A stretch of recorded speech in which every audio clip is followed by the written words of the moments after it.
Welcome back to my channel, it's Lanica's Farm. Kundi ha. Oh, ikaw.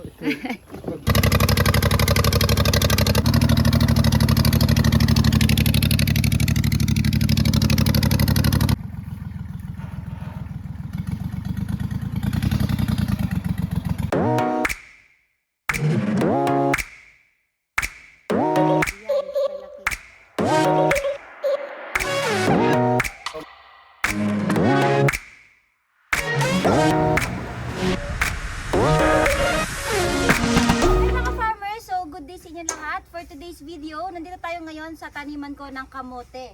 So ayan, sa likod natin, nandito nagsisimula na tayo mag-harvest ng mga kamote na tanim natin dito. So nagpunta ko dito last vlog. So nakita natin doon sa last vlog ko na medyo maliliit pa yung mga kamote na laman ng aking mga tanim. So kaya in-extend ko pa ng another 1 month. So mga siguro 3 weeks na ang nakalipas nung nag-vlog ako dito. At ngayon, nagsimula na kami mag-harvest kanina at magaganda na yung mga laman at mga bunga ng ating kamote. So tara mga farmer, samahan ninyo akong mag-harvest ng mga kamote at siguradong gustong-gusto ng mga baboy ko yung mga puno ng mga kamote na ito. So tara mga farmer, samahan niyo ako.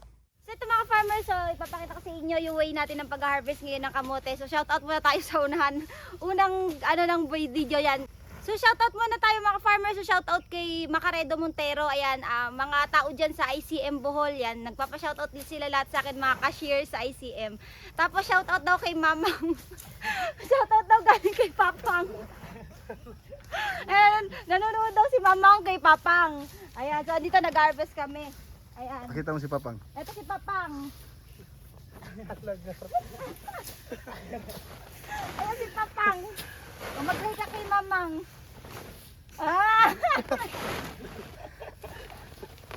Comment mo ng taga Manila dago. Ha? Taga Manila mo comment. So yan, makita ninyo, dito kami lahat. Ayan, so ang ginagawa muna namin, ang tinatanggal namin yung pinakakapunuan ng kamote. Ayan, so kinakarit natin, sabay sinasako. Ayan, so bakit? Dahil itong mga puno ng kamote na ito is dadalhin natin sa farm para ito naman yung ipapakain natin sa ating mga alagang baboy. So pwede natin to i-ferment. Ayan, pwede tayo mag-ferment ng mga ganitong klaseng puno ng kamote at pwede rin natin i-diretso na rin pakain sa baboy. Pero ngayon, dahil marami na ito, ayan, kita nyo hanggang doon pa. So ang gagawin natin dyan is i-ferment na lang muna natin para tumagal at marami tayong ipakain sa baboy. So ayan ang ating mga kapunuan. So grabing kadami niyan, grabing tagal niyan bago maubos yung ating mga alagang baboy. So kung mapapansin niyo, medyo madamo lang ngayong ating kamote. Ayan, dito tayo kay Melvin. Ayan, medyo madamo. Ikaw, wala ka ba isa-shout out, Melvin? Teacher. Teacher.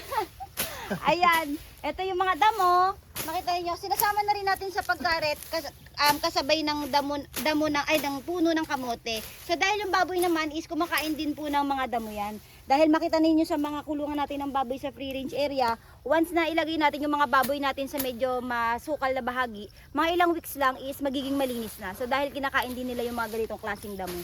Ayan. So yun. Pakita mo yung kamote mo. Ayan. Ayan yung mga kamote nating kapunuan. Yan, puno.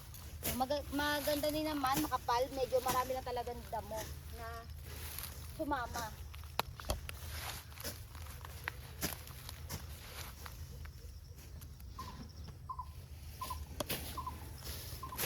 So malaki-laki to i-harvest natin, pero iba-vlog lang natin yung kaya natin matapos ngayong araw.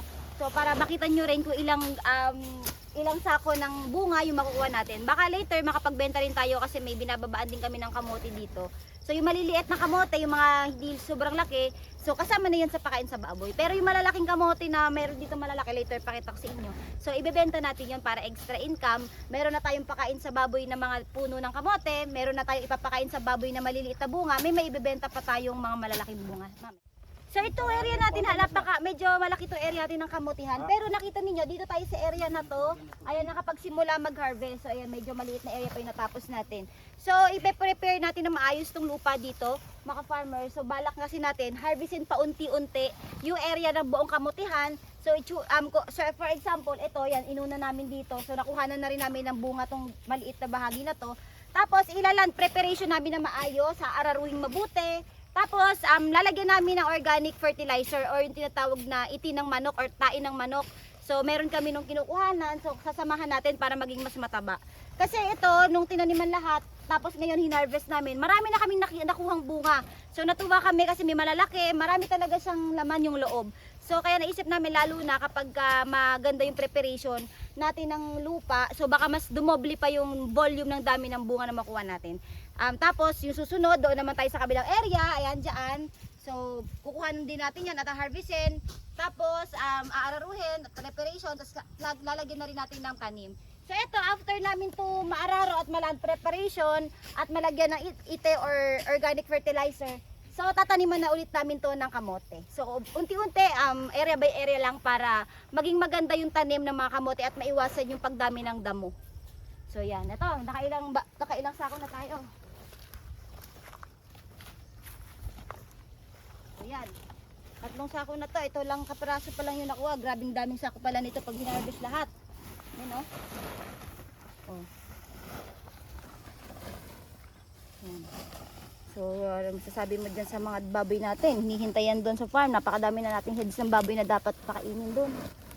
So, mamaya kapag natapos ito tanggalan ng mga puno ng kamote, itong area na ito, so papakita ko na sa inyo yung pag-tractor sa lupa para makita ninyo yung mga laman na bunga. Dito mga farmers, so, nagsako na kami pero naisip namin na idiretso na lang dito sa truck. Ayan, so pakita ko rin sa inyo itong truck natin, itong bongo. Ayan, malaking tulong to sa atin dito sa farm. So ayan yung kargahan natin dito. Ayan, so dito na natin idadiretso lahat na nakukuha natin na kapunuan ng kamote. So dahil pagdating din kasi sa farm, itatanggalin din siya sa sako, then tatagta rin kasi yan kasi i-ferment ka, tapos ipapakain sa baboy. So naisip namin, diretso na lang pagka-karet sa puno ng kamote, idiretso na lang natin, iayos na lang natin dito sa kargahan ng bongo. Ayan si Papang, makilala kang Papang dito sa vlog ko, ha? Ayan, so diretso.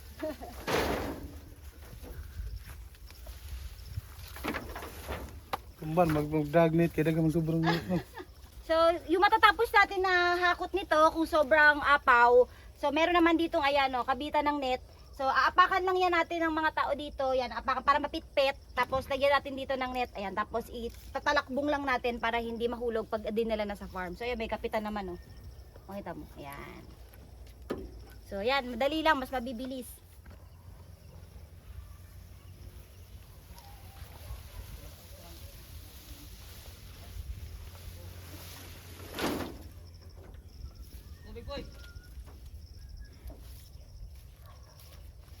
So ito baka farmers, nakakadalawang linya na tayo. So ito first linya na natanggalan ng puno, tapos ito yung pangalawang linya. So ito na-harvest na ito noong nakarang araw pe. Ayan, tapos inararo ulit, tapos kinuha na lang ng mga tirang bunga. So naararo na to, nakuha na ng bunga last time, nakapagbenta rin kami ng isang sakong kamote dyan. Tapos ngayon inararo ulit namin. Ayan, inararo ulit namin yan. Tapos may mga nakuha pa kaming tirang bunga. So ito yung mga tirang bunga galing dyan sa hinarvest nung una pa lang. Yan. So kalahating sako na yan hanggang dito. Yan. Yan. So papakita ko sa inyo mamaya yung virgin 2 lines. Yan, hindi pa nakuha na ng bunga yan, dalawang yan eh. Yan, yan, yung nilinisan natin ng puno. So nalinis na yung ilang line ng kamutihan. So yung mga nakikita nyo, yung mga nakikita nyo na malinis na area, so aararuin na natin gamit itong ating tractor and kukuhanin na natin yung mga bunga na makikita natin pagkatapos itong tractor. So tara. Okay, Martin, go! Abante na rin kong bugar.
Yun.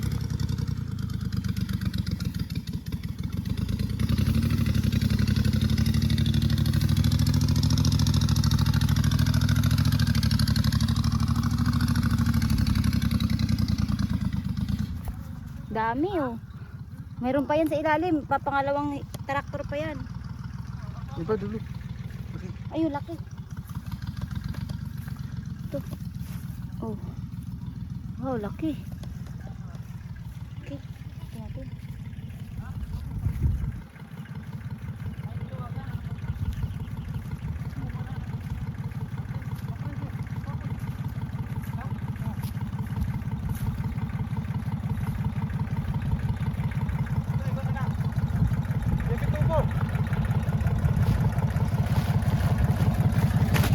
Unang pulot.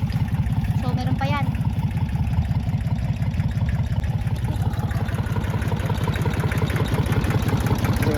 Jadi tubo. Bisa. Marong. Tikot ko na eh. Tuwag. Tuwag.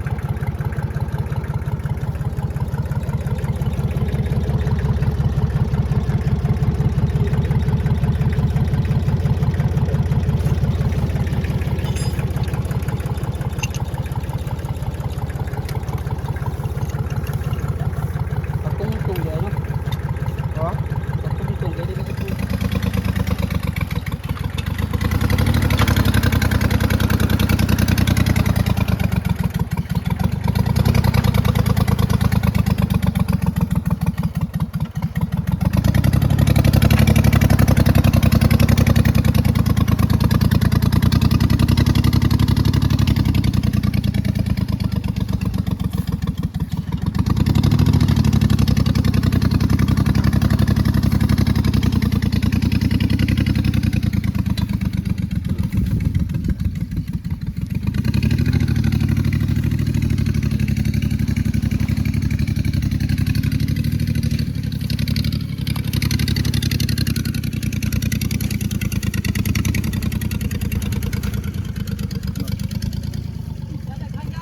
Oh. Nandiyan na.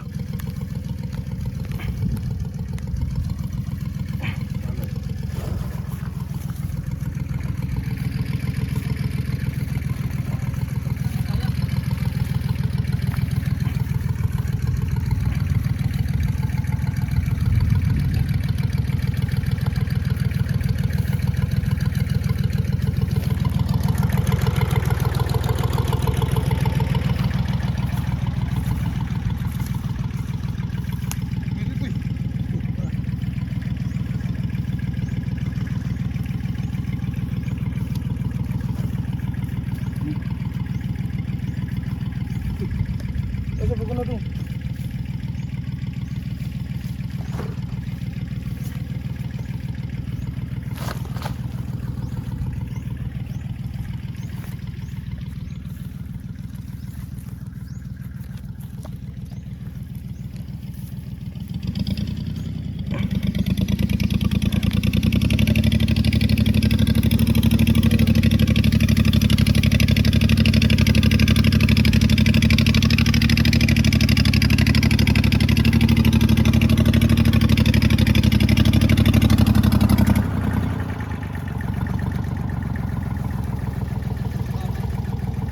Kante, isa te. Boy, ano ka boy?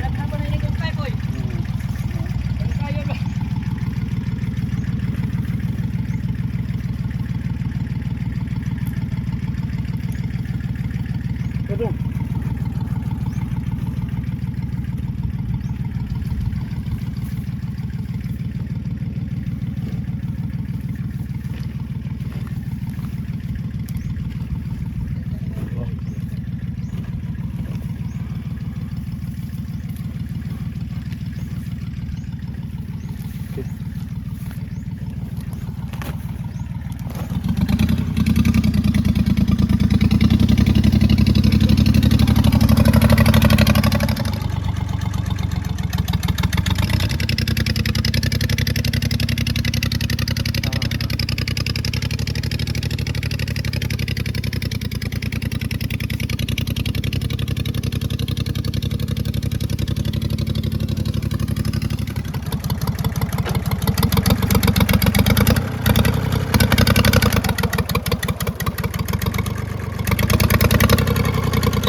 Ito magandang variety ng kamote. Ito pink. Sarap matamis. Ito pa, nakaisat kalahati na. So halos isang linya, 3 linya lang yung aming binungkal. Ito pa, meron pa dito. So yan.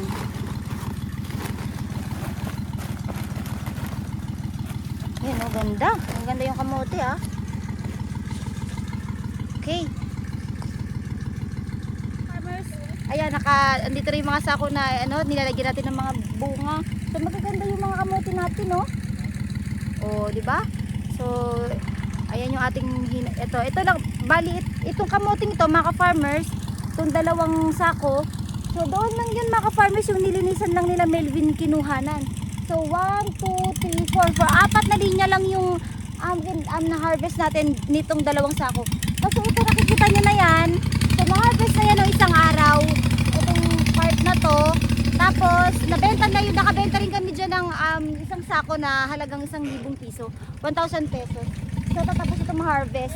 So ito mismo nakuha natin na sako na 2 sako. Doon lang ito sa 4 line. So napakadami nito, mga farmers. Maraming bunga itong ating kamote. So lalo na napakadami pa nating ha-harvest yan. Ayan, isang buo pa. So unti-untiin na lang muna natin to kasi hindi naman natin ito matatapos isang araw lang. So pati dito meron pa yan. Puro tanim yan ng kamote. Marami nga lang damo. Ayan. So maganda to kasi kagandahan sa ating pagtatanim ng kamote. Yung mga kapunuan, ire-replant din natin dito sa bagong araro kung saan nakapag-harvest na tayo ng kamote. No, tataniman ulit natin yan. Tapos bago natin taniman, lalagyan muna natin ng pataba or organic feeds para mas maganda yung tubo ng kamote natin. At maiiwasan na rin yung pagdadamo kasi pang ilang tanim na namin to.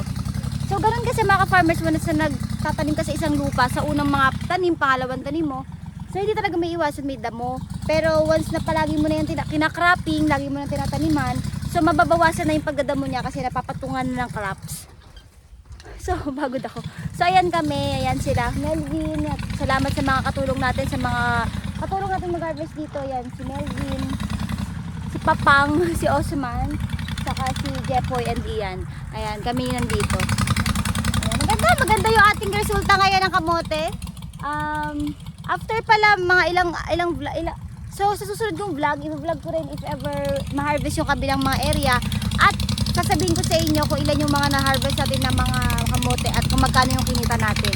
Kasi ang kagandahan naman dito sa pagkakamote ko, kikita na ako sa bunga, nakakapag-replant pa ako ng kamote gamit yung mga kapunuan, at ang pinakamahalaga ay ayan, isang truck na kamote ng puno. So papakain ko sa baboy, i-ferment. So yun ang pinaka-target and goal ko rin dito, na mapakain yung mga puno ng kamote sa baboy. Kasi yung ibang mga nagkakamote, once na mag-harvest yan, diretso araro na yan kasama yung puno. Tapos tinatapon na nila yung puno kasi sayang naman dahil wala silang mga alaga. Dahil meron tayong maximo, meron tayong mga native pig, so okay na okay itong ating pagtatanim ng kamote, at dahil pakinabang talaga sa lahat ng bagay.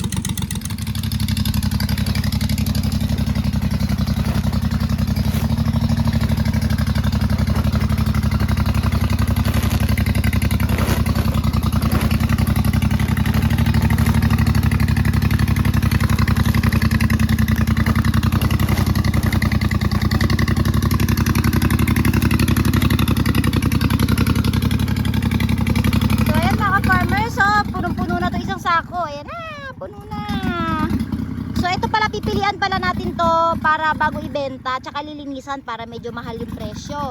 So tatanggalin natin yung mga ganitong kaliliit, yan yung maliliit na piraso ng like ito. Ayan yung mga ganitong kamote. So ayan po ay hihiwalay natin at sa baboy na po ito dadiretso. Pero yung mga malalaki, yung magagandang kamote po kagaya nito, ayan yung mga ganitong kamote, ayan, so lilinisan po natin yan. Tapos hihiwalay natin sila sa maliliit para maganda yung benta natin sa tindahan, sa mga nagbebenta ng kamote. Ayan, alam ko 30 to 35 pesos per kilo ngayon ang kamote dito sa Bohol. So ito mga farmers, so ito na yung nakuha natin ng mga bunga ng kamote sa 4 na linya na inararo nila Melvin. So ayan, yan yung bago araro. Ito kasi na-harvest na ito noong nakarang araw. So ito, pakita ko sa inyo 2 sakong halos mapuno-puno na. Ayan. Okay. Ito malaki. Ito magaganda kamote, maganda. Malalaki. So, mamaya sa farm, iuugasan natin yan. Tapos, ihihiwalay yung malaki sa maliit para ipambenta yung malaki. Tapos, dito banda, ito, ipagpapatuloy ito nila Melvin harvestin. Ito, itong portion dito, banda.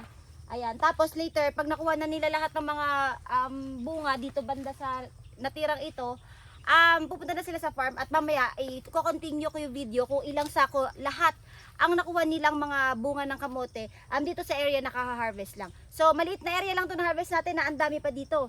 Ayan, so ito pa. Hindi pa tayo nang 1/4. Wala pa tayo sa 1/4 na na-harvest. So ang presyohan daw dito ng kamote ngayon sa Bohol is 35 pesos per kilo kapag hugas na yung kamote or malinis na tapos medyo malalaki, 35 pesos per kilo. So not bad na yan sa presyo dito. So tansyahin natin ito kung bebenta to 60 kilos. So bebenta rin to ng halos kulang-kulang 2,500. So hindi pa yan dahil may harvestin pa mamaya. So mamaya natin makikita total ang lahat ng ating makukuha ang kamote. So pakita ko rin sa inyo itong nakuha natin na napuno natin ng mga ito nakasako. Ayan, puro rin yan puno ng kamote. Yung pinaglinisan dito sa 4 na linya. So ito rin yung hahakutin papunta sa farm. So para ipakain naman to sa ating baboy. I-ferment din. Ayan. So halos isang truck na puro tinik. So halos isang napuno natin yung isang kargahan ng bonggo. At hindi pa yan dahil nga meron pa tayong ha-harvestin dito banda sa likod. So maradagdagan pa yan. Continuation na lang itong aking later yung video kasi tanghali na may pupuntahan din ako para may i-vlog pa ako dito sa kabilang area. So later hintayin natin sila Melvin sa farm kapag dala na nila yung mga finish na na-harvest lahat dito sa area na ito. Ayan. So yan mga ka-farmers, hintay lang kayo. So teka, may nakita pa tayo isang piraso. So sayang to. Malaki pa naman. Ay, hindi, maliit lang. Ito. So marami pa dyan may mga tira pa dyan. Kuhanan pa nila Melvin. So yan, so yun yung mga kasama ko dito. Thanks sa mga katulong natin sa pag-harvest. Si Osman, si Melvin Yepoy at ang cameraman ko si Ian. Ayan. So ito, uwi na muna kami. So ito mga ka-farmers, so ito na yung continuation. So dumating na sila Melvin dito sa farm at ito na yung mga nakuha nila ng mga kapunuan ng kamote. So makita niyo halos puno yung buong kargahan ng bonggo, meron din sa baba puno, tapos meron din puno ng mga nakasako. So tara, pakita ko naman sa inyo yung nakuha nating bunga. Tanungin natin si Melvin kung nakailang bunga sila ng kamote or laman. At yung ibang sako. Tatagawin kita. So ito, dumating sila Melvin na sila yung nagsako ng mga lahat na nakuha nila na mga laman ng kamote. So hindi yun lahat tayo, tinuro ko lang kanina sa inyo yung kanilang hinarvest, konti na lang yung kapraso. So ilan lahat? 5 kalahating sako. Ilan? 5 kalahating sako. 5 kalahating sako.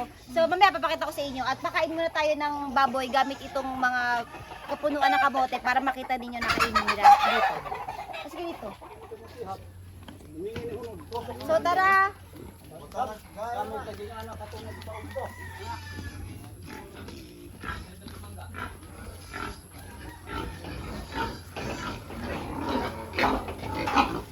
Yan, direkta to, direkta. Pakita mo.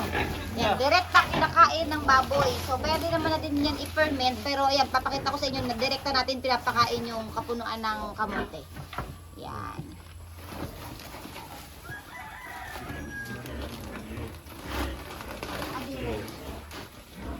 So, pero mas prefer namin mga ka-farmers na presko. Ayan, presko kasi mas maganda yung parang natural nila makakain yung kamote kaysa pagka kasi piniperment, so parang nag-iiba yung lasa. Kaya minsan mahirap silang kumain pag ferment. Pero pag ganyan, ayan, makita ninyo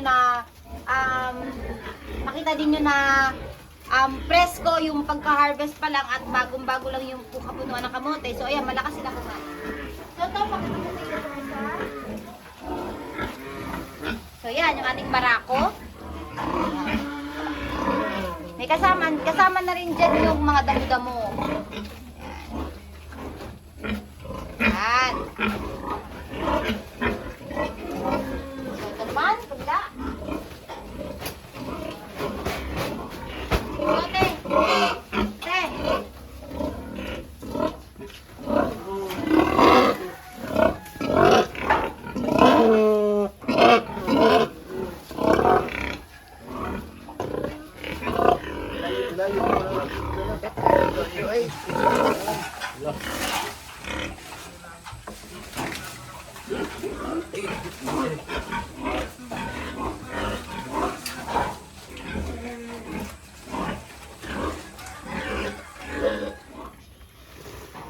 kon diha.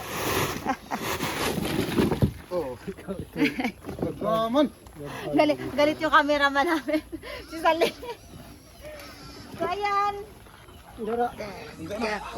Kanamon. Ano nagtubig? Ay, yo kay los budi ka kita. Hindo ni mo ana. Meron man tubig dito. So, ito yung nakuha natin ng mga laman doon sa ininarbest natin na 4 na linya, tapos yung natira doon sa dulo. So, nakakuha tayo ng ito, 5 sakot kalahati ng kamote. So, ito. So, ayan, lilinisan natin yan at ihiwalay natin yung malalaki sa maliliit. Kasi yung malalaki, yun yung pambenta. Then yung maliliit, pakain na sa baboy. Okay, go. Ugas. Tubig siya. Ano no? Uy, daghan na. Ako ang bayad ng tubig. Hadlok mo siya. Huling tubig. So ayan mga farmers, ugasan na lang natin yung mga kamote. Then dito na natin ilalagay after. Tanit na mo. Huwag mo daot. Hindi na daot eh. Lata man. Balik sana. Dilay ang awin. Parang nalata ayos. Ayan. Pipilian nila yung hindi mabebenta sa mabebenta. Laki rin ng bunga. So yan, inabot na kami na medyo dilim. Ayan, so ito na yung mga nahiwalay. So ayan, pambenta. So yun din sa tabi ni Osman, pambenta rin yun. Ayan. Okay, saka yun, ito yung mga sa baboy, maliliit na piraso. Tapos, ano tong nasa likod mo? Pambenta to sa baboy. Ito baboy. Baboy din to. Lagain mo muna yan. May nakuntang panggana.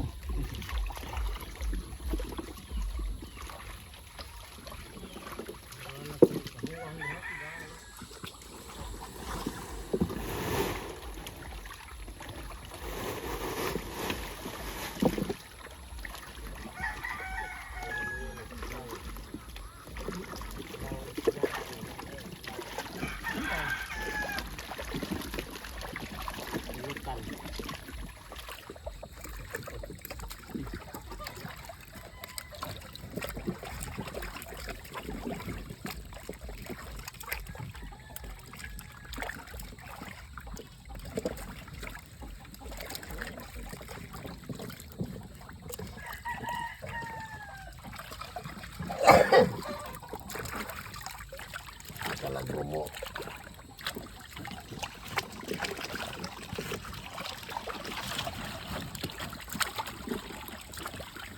So, ayan, nabot na kami ng gabi.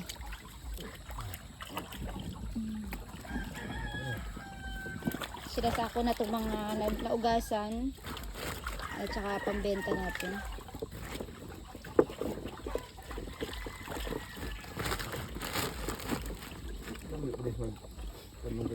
Tansyahin na lang natin mga farmers kasi gagabi na tayo maigi.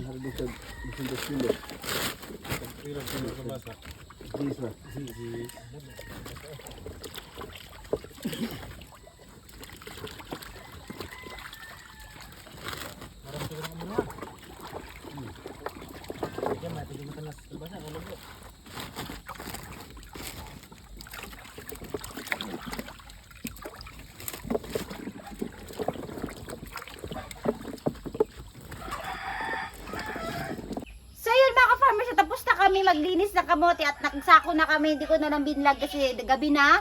So nakilo na rin namin at umabot na rin sa 207 kilos yung nakuha natin sa 4 na linya. Tapos yung dulo na pinakita ko sa inyo kanina sa vlog na yun yung sabi ko na tira natin na araruhin pa nila Melvin yung bandang dulo. So siguro ilang linya yon, siguro mga 1, yung una natin na harvest 1, 2, 3, 4 na lines. Tapos kung naararo nila Melvin yung dulo na maliit na portion, siguro mga 10 lines ng pataniman ng kamote. Pero maliit na portion lang yun mga ka-farmers ha. So ang bentahan dito mga ka-farmers is 35 pesos per kilo na hugas na at ready na ibenta. So kikita rin tayo mga ka-farmers dito sa nakuha natin kanina sa maliit na portion sa kamutihan ng 7,000 pesos. So may kinita na rin kami nung nakaraan na nag-harvest kami doon sa So may kinita na rin kaming 1,000 pesos na kita, isang sako yon dito sa unang portion din na harvest. So yung pinakita ko rin sa inyo kanina na sinabi ko na nauna na naming na-harvest. So meron na tayong kinita sa kamote natin mga ka-farmers na 8,000 pesos. So halos wala pa sa 1/4 yung na-harvest natin. Napakalaki pa yung portion yung ha-harvestin. So hopefully talagang kumita tayo dito at ang pinaka-importante po dito is yung nakapagpakain tayo sa baboy at makapag-stock tayo ng mga kamote na kapunuan para sa ating mga alagang baboy at hindi na tayo mamumroblema sa mga pakain sa aking mga alaga. So yun lang mga farmers, kung nagustuhan nyo itong video na to, please like and subscribe sa aking YouTube channel at i-click nyo na rin po yung notification bell para palagi po kayo updated sa lahat ng videos na i-upload ko dito sa aking YouTube channel. Ayun mga farmers, thank you for watching. Happy farming!